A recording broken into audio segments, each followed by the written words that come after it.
साहब, विफाकी वज़ीर इत्तलात अता तारर ने दावा किया कि हमने रियासत के लिए अपनी सियासत कुर्बान कर दी। अच्छा, पहली बार इन्हें सच बोलिया, वो भी लंगड़ा जिहा ही है, टुटा भज्जा जिहा सच है। वो तुम्हारी सियासत रह कहां गई थी? ये हवस इक्तदार थी जिसने जो कोई बचा कुचा था ना भरम, वो भी बेच गया।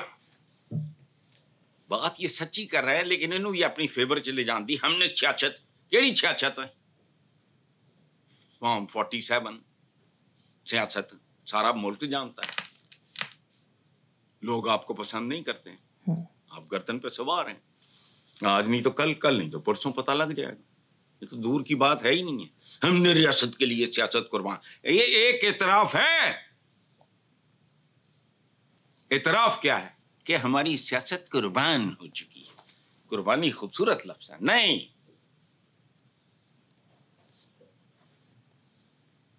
वो गलत हो चुकी है। कुर्बानी तो और बात है, या वैसे ही काट के फेंक दी गई। कुर्बानी तो खूबसूरत चीज है, कुर्बान नहीं हुई। और ये आने वाला वक्त बता देगा। वो बात सुनो, अभी तो देखते जाओ होता क्या है। इलेक्शन अगले 1000 साल बाद तो नहीं, ये तो होना है। खेल तो आगे चलना है। इसमें कितना का आप ऊंच नीच कर लोगे, उसके बाद क्या होगा खुल के सामने आ जाएगा। अंदर से आप सबको पता है, आपके चेहरों पे लिखा है आई एम सॉरी। जुबान का क्या है, जिधर मर्जी चला लो। कुर्बान कर दियो सियासत, सी कड़ी तोड़ी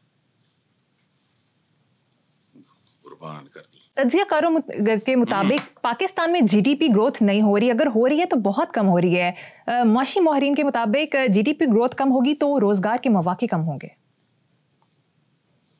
रोजगार के मौके नहीं कम होंगे, और भी बहुत कुछ कम होगा। ये जीडीपी ग्रोथ ही पता नहीं किसने कहा है, लेकिन जिसने भी कहा है बात बिल्कुल ठीक है। और ये बेहतर हो सकती नहीं।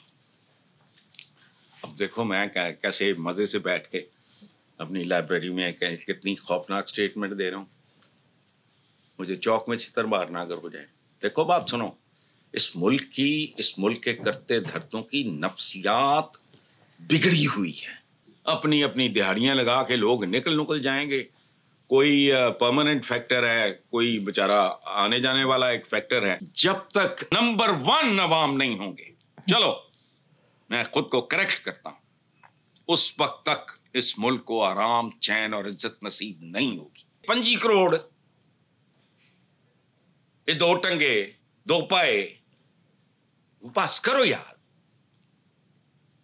ये भी सेम पेज पे हों, फिर कहानी बनेगी। एक का रुख इधर है, एक का रुख इधर है, एक का ये जंगी चैरियट रेस चल रही है बैनर वाली। एक घोड़ा इधर जा रहा है, किधर जा रहा है, किधर जा रहा है, किधर जा रहे हैं, तो मंजिल पे पहुंच जाएंगे। सवाल ही नहीं पैदा होता। सो ये जो बात है ना कि जीडीपी ये वो, ये सारे ये एक ही मशीन के कलपुर्जे हैं। मॉडर्न जो पहले भी कदीम भी, ये एक मशीन होती है, स्टेट क्राफ्ट। ये कोई रूहानी अमल नहीं है। ये एक बहुत बड़ी एक मशीन होती है, और बड़ी से बड़ी मशीन का एक पुर्जा भी अगर सही काम ना कर रहा हो, वो पूरी मशीन को ले दे जाता है। तो पाकिस्तान को एक मशीन समझो, और ये मशीन छोटी नहीं है। 25 करोड़ कल पुर्जे, वो तो सारे के सारे कहीं को इधर जा रहा है, इधर जा रहा है, उधर जा रहा है। ये अभी बूथियां उठा के आ जाते हैं, टाइयां टुइयां लगा के, और किस्से कहानियां सुना के 5000 रुपया दे रहे हैं। आपने भी बताया ना, मुझे रिपीट करते हुए शर्म आ रही। इतना तो कोई मुतमव्वल आदमी अपने इर्द गिर्द इससे ज्यादा करता होगा, मुझे यकीन है। 5000 दे के पता नहीं कितने करोड़ उसकी प्रोजेक्शन पे लगा रहे हैं, और उस वक्त भूल जाते हैं क्या कि दाएं हाथ से 2 बाएं को पता ना हो। सुभान अल्लाह। चलो बिल्कुल ठीक है साहब, प्रोग्राम का वक्त खत्म हो गया। इसी नोट पर अपने व्यूअर्स से इजाजत चाहेंगे। आपसे मुलाकात होगी इंशाल्लाह कल। अल्लाह हाफिज। टॉपिक पे चलते हैं साहब। पाकिस्तान मुस्लिम लीग नून के रहनुमा राना सनाउल्लाह ने कहा है कि अगर 12 अक्टूबर ना हुआ तो मुल्क तरक्की की राह पर गामजन रहेगा। मैंने भी पढ़ा था, मुझे राना सनाउल्लाह की बात में कुछ ज्यादा वजन नजर नहीं आया। 12 अक्टूबर मुस्तकिल हो और कम से कम 20 साल हो, जब तक एक नई नस्ल नए हालात में नए एनवायरनमेंट में परवान नहीं चढ़ती। ये तो बेड़ा गर्क करने वाले लोग हैं।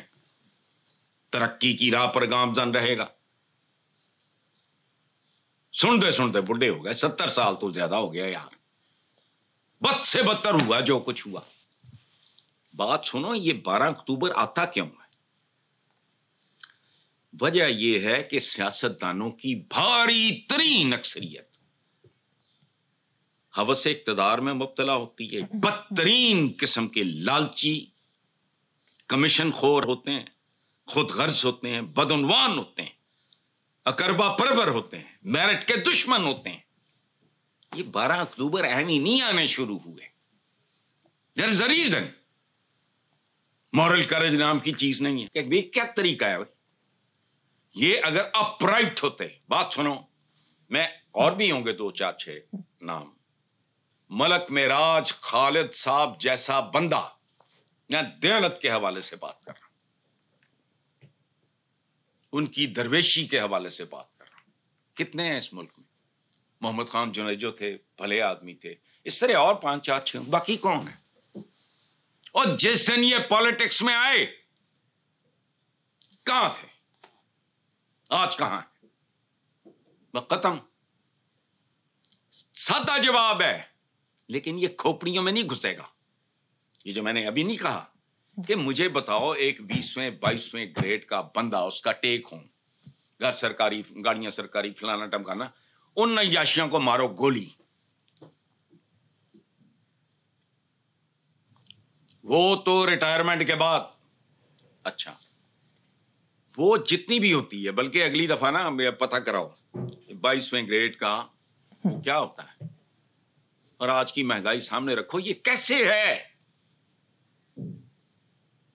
इनसे 100 गुना ज्यादा इनकम वाले बंदे, वो नहीं अफोर्ड कर सकते इन जैसा लाइफस्टाइल। वजह बताओ मुझे, give me one good reason. मैं ऊपर की बात कर रहा हूं, नीचे आ जाओ। SHO है एक, उसका टेक होम क्या होता है? सर्वे करा लो,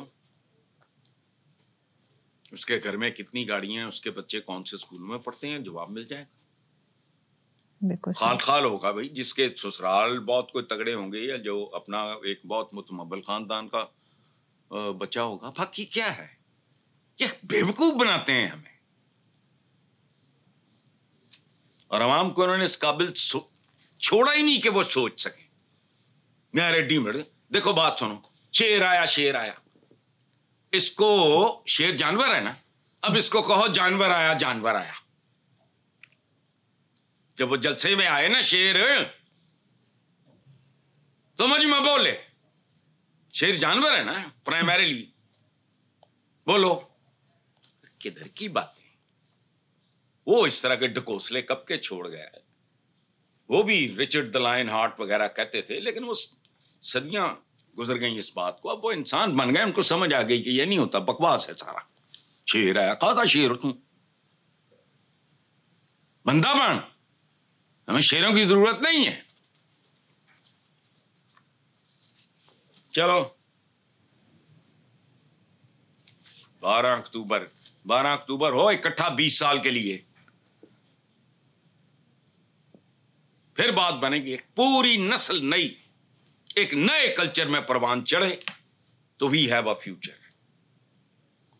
अदरवाइज मेरे मुंह में खाक, मैं आगे बात ही नहीं करता।